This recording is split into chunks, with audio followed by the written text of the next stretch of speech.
E aí, turma, sejam bem-vindos ao tópico 2. Agora que vocês já assistiram à webconferência introdutória, aqui neste tópico eu vou dar a minha sugestão do que estudar para dar base no mercado de trabalho do Motion Design. Então, antes de iniciar os estudos, eu queria dizer que muitos são bons autodidatas, mas muitos apenas usam tutoriais, aprendem vários softwares legais, mas deixam passar vários estudos que dão a base para o Motion Design e acabam não conseguindo assim se diferenciar no mercado de trabalho. Mas é claro que o melhor estudo é quando você está ali no dia a dia praticando, trabalhando e aprimorando o conhecimento.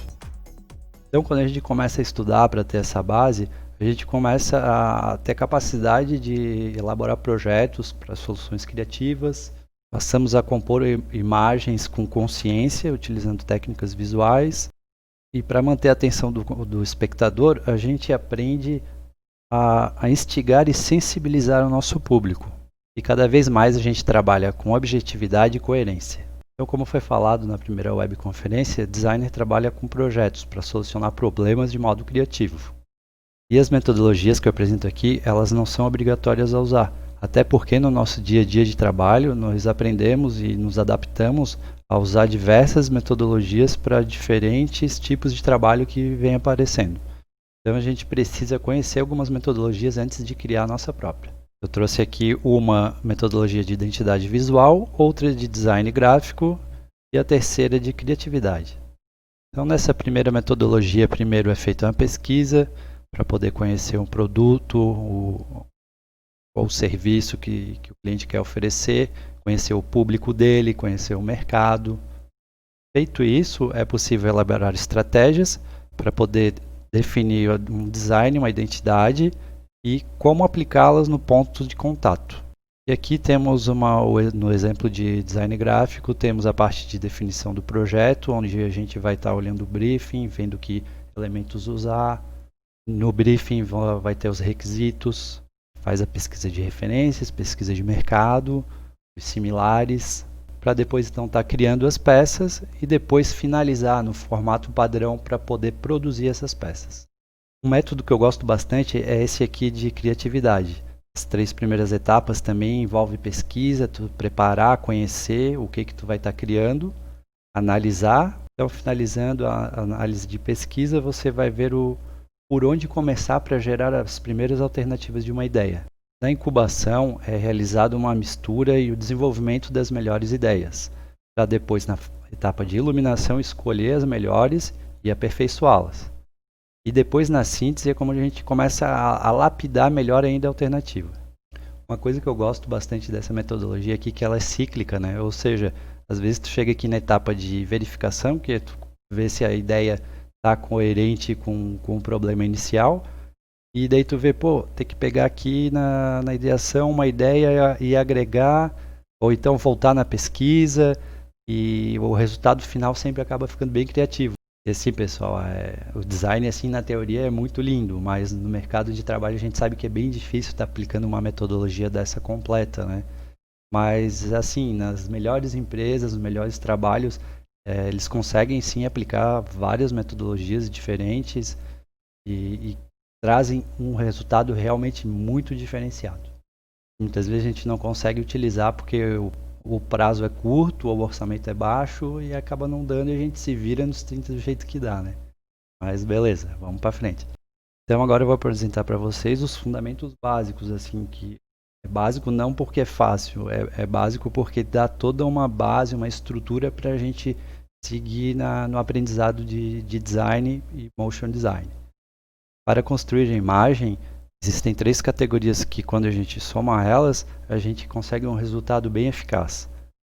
Então, começamos aqui com os componentes visuais, como ponto, linha, superfície, que são a parte mais básica mesmo da construção da imagem. E quando a gente soma algumas técnicas visuais de como utilizar esses componentes e como combinar, como dar harmonia, contraste, a gente começa a dar forma para a imagem. Porém, às vezes muito abstrata ou então transmitindo algo indesejado, se não utilizar a semiótica. Então esses 3 temas são bem abrangentes de estudar, fica aqui minha dica. E eles não são só utilizados para construção de imagem, também é utilizado no cinema, na dança, no som, na música e em demais áreas da arte. Eu vou deixar o link na descrição do vídeo para os interessados aí que quiserem saber como essa teoria funciona na prática do motion design. Então, como técnicas visuais, tem ali a Gestalt. Eu recomendo esse livro do João Gomes. Ele foi meu professor na Unisul. E é legal que ele não só apresenta as técnicas, mas também ensina a como observar isso no nosso dia a dia e nas imagens.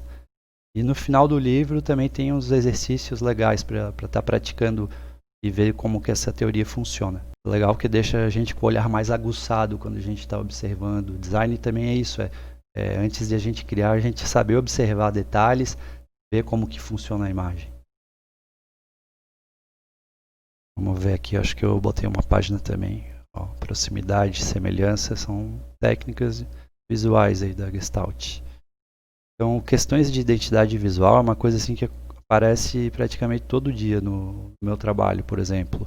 E a gente estuda a identidade principalmente para poder interpretar e expressar a imagem para o cliente. Desde cores, tipo de letra, estilo e dinâmica que terá o motion design dele, inclusive. Aqui eu também trago mais um autor que fala sobre identidade. Vocês dão uma olhada depois se tiverem interesse.